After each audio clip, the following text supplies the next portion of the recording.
Après avoir examiné son petit patient et écouté son souffle, le pneumopédiatre décide d'en savoir un peu plus grâce à un bilan respiratoire plus complet. Il lui prescrit des EFR ou exploration fonctionnelle respiratoire. Cet examen est indolore mais nécessite une bonne coopération de l'enfant. Il est assis et son nez est bouché grâce à une pince. Il lui sera demandé de suivre attentivement les indications données par l'infirmière puis de souffler dans un embout relié à un appareil électronique, le spiromètre. Cet examen permet de connaître la capacité respiratoire de l'enfant. Il consiste à mesurer les volumes d'air qui pénètrent dans les poumons et qui en ressortent, ainsi que la rapidité avec laquelle l'air circule dans les bronches.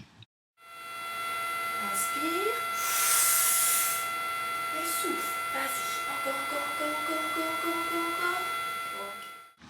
Pendant cette expiration forcée, l'appareil mesure des paramètres qui sont ensuite comparés à ceux que l'on obtiendrait chez une personne du même âge, du même sexe et de même taille, dite normale, car n'ayant aucun problème respiratoire. Fais fort. Encore. Bien, tu vois, voilà. Il a éclaté.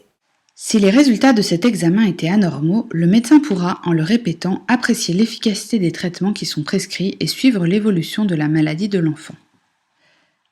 Le test de la marche est un examen à l'effort et consiste à enregistrer des paramètres durant une marche de 6 minutes.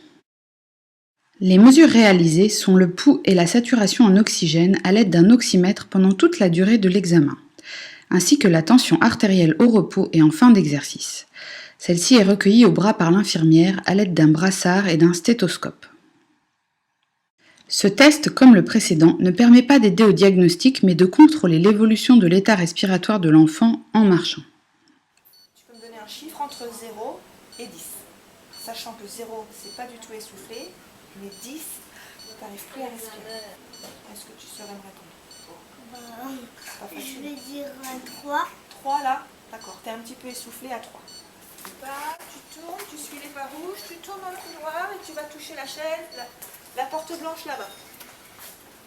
Si tu peux, tu vas plus vite. Est-ce que c'est plus que 3? Est-ce que c'est moins que 3?